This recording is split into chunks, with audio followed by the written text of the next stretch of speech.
Halo guys, perkenalkan nama saya Davasan Maderi dari kelompok 7, absen 9.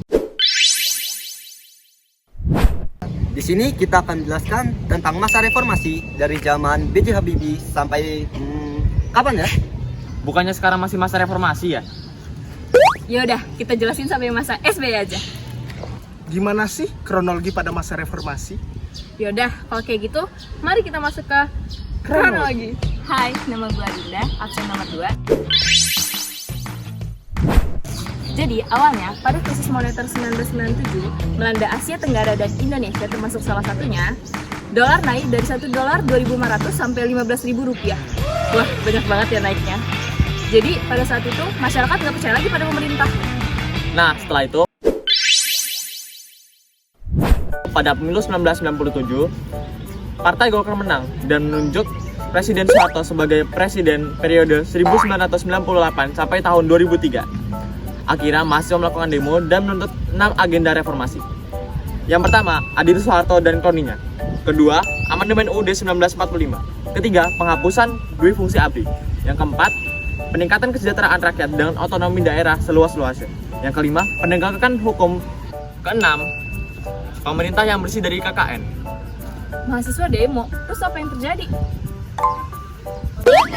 Nah, akhirnya terjadi tragedi Trisakti pada tahun 1998 yang menyebabkan 4 siswa meninggal dunia. Nah, dari situ demo semakin membesar. Bahkan pada tanggal 12-13 Mei 1998 terjadi kerusuhan dan penjajahan di kota-kota besar di Indonesia. Kemudian pada tanggal 18-20 Mei 1998 gedung DPR diduduki oleh para mahasiswa. Dan akhirnya hal yang ditunggu telah terjadi. Pada tanggal 2 Mei 1998 pukul 9 pagi, Soeharto mengundurkan diri dari jabatannya dan digantikan oleh wakil presiden yaitu B.J. Habibie. Oh iya, nama aku Augiarta Ramawati dari absen 5. Hai, perkenalkan nama saya Muhammad Ilham Gani, saya ada absen 20 dan dari kelompok 7. Jadi, masa kepemimpinan Presiden B.J. Habibie hanya kisaran 1 tahun 5 bulan saja, yaitu pada tanggal 21 Mei 1998 sampai 20 Oktober 1999. Bentar banget ya. Terus, masa nggak ada yang nilai kalau nggak ada konstitusional? Karena berdasarkan pasal 9 UUD 1945 menetapkan bahwa Presiden dan Wapres harus bersumpah di hadapan MPR dan DPR. Nah, tetapi Presiden B.J. Habibie bersumpahnya di istana. Kok bisa gitu? Karena gedung MPR dan DPR sedang diduduki mahasiswa saat ini. Oke, lanjut. Terus apa aja sih kebijakan yang B.J. Habibie lakukan? Yang pertama, membentuk Kabinet Reformasi Pembangunan. Yang kedua, menetapkan UUD nomor 9 tahun 1998 tentang kemerdekaan menyampaikan pendapat di muka umum. Yang ketiga, menetapkan 12 ketetapan MPR dan 4 ketetapan yang mencerminkan jawaban dari tuntunan reformasi. Yang keempat, membebaskan para tahanan politik pada masa Orde Baru. Yang kelima, Presiden B.J. Habibie juga menghapuskan pemberian tanda khusus pada kartu tanda penduduk KTP keturunan Tionghoa. Yang keenam, menaikkan nilai tukar rupiah terhadap dolar hingga di bawah Rp10.000. 7. Mengadakan jejak pendapat bagi warga Timor untuk memilih merdeka atau masih tetap menjadi bagian dari Indonesia. Dan hasilnya mereka memilih untuk merdeka dan lepas dari Indonesia. Sedih banget ya. Peristiwa lepas Timor menimbulkan kerusuhan yang tidak terkendali. Hingga akhirnya Habibie mengizinkan pasukan perdamaian PBB untuk berdamai situasi di Timor. Dan karena lepasnya Timor ini menjadi kejelekannya bagi Bapak B.J. Habibie. Dan yang ke-8, tapi hebatnya pada masa saat dia mengadakan pemilu pada 7 Juni 1999, peserta diikuti 48 partai dari 141 parpol yang mendaftar. Wah, hebat banget kan? Setelah pemilu legislatif tahun 1999, MPR mengadakan sidang umum untuk mengganti presiden dan wakil presiden yang baru. Anggota DPR dan MPR juga digantikan sebelum masa jabatan mereka selesai. Begitu juga dengan B.J. Habibie yang memotong masa jabatannya yang seharusnya sampai tahun 2003. Oke, kita lanjut ke presiden selanjutnya. Abdurrahman Wahid. Masa jabatannya hanya setahun 9 bulan saja. Dari 28 Oktober 1999 sampai 23 Juli 2001. Gimana sih bisa jadi presiden? Karena didukung koalisi poros tengah yang dimotori oleh Amin Rais di MPR.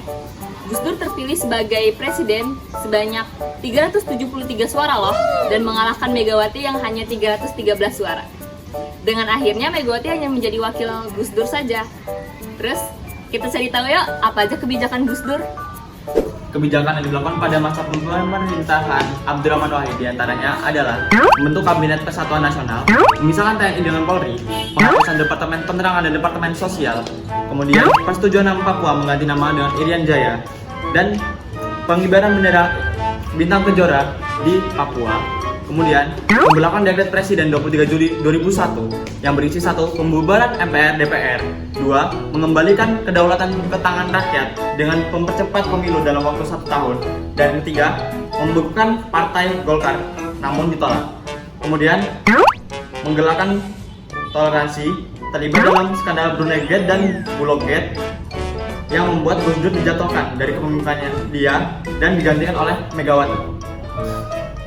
Nah, pembahasan selanjutnya ialah kepresidenan Megawati Soekarno Putri.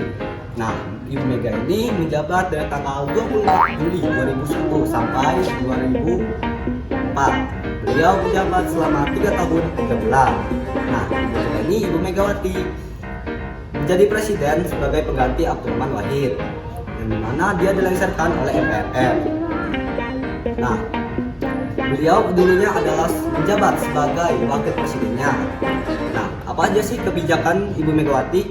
Nah, salah satu kebijakan Ibu Megawati ialah pembentukan kabinet gotong royong, lalu pembentukan KPK. Keren itu, KPK. Yang ketiga ialah privatisasi BUMN.